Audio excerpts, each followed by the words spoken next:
Here's a question for you. Should a singer be fined for mocking our national anthem?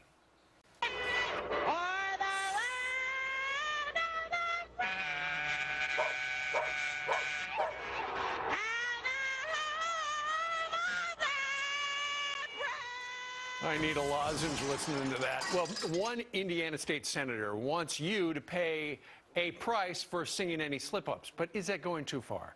Comedian Brad Stine joins us this morning from the great city of Nashville. Good morning to you. Good morning, Steve. Happy New Year. It is 2012. This is a big year for America, so buckle up, Steve. This is going to be quite an adventure. It is indeed. And let's start with what we're talking about right here at hand, Brad, and that is an Indiana state senator by the name of Vanetta Becker says this. Yes. Quote, yes. Singing our national anthem is often a sign of gratitude to those who have served our country. A tradition I think should be preserved. And so what the state senator is suggesting, that if somebody really messes up the national anthem in a way that is inappropriate or unacceptable, they should be fined $25. Like Roseanne Barr, who lowered the bar for the national anthem.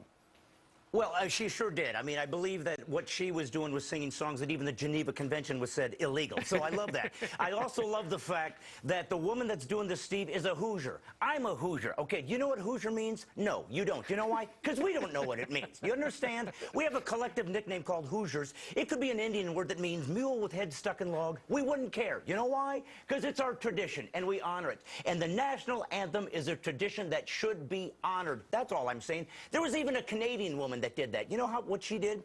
She sang our national anthem on some ice. She messed it up. She went and got the words, came back, slipped on the ice, and landed on her butt. Okay, now that's what happened. Now, we laughed hysterically when she fell down. I think that's really the key. If you mess it up, the least you can do is fall over so we can forget the fact that you don't even know the words to the song for your own nation. Right. I think that might be a good solution. But what about the suggestion that now there would be a new rule or a new law that if you don't sing it appropriately, you should be fined? For instance, not too many years ago, Christina Aguilera at the Super Bowl, she completely loused up the word. She just simply forgot. Should she be fined $25 for messing it up? Christina Aguilera.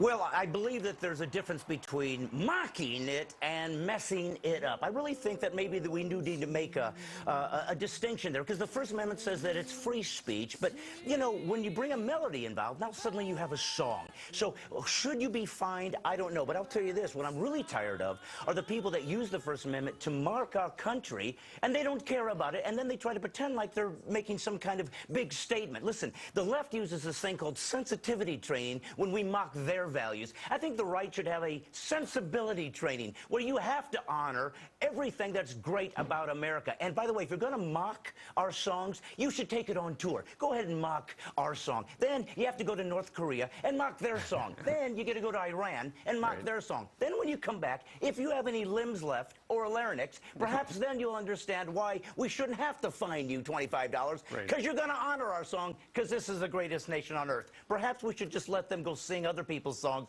make fun of them, and then see what they think. So what I hear you saying is if somebody knowingly mocks the national anthem of the United States of America, they should be fined. Whereas, you know, if some Lions Club has a little kid come up and sing and simply has no talent or forgets the word, in the spirit of America, they shouldn't be fined because they're just doing the best they can. That's exactly what I'm saying. You know, if you mess it up, it's a mistake. But to mock it, I don't think you have a right to do that. You know, there's people here that say they're making a statement all the time. They burn our flag and say, I'm making a statement. Let me explain something to you.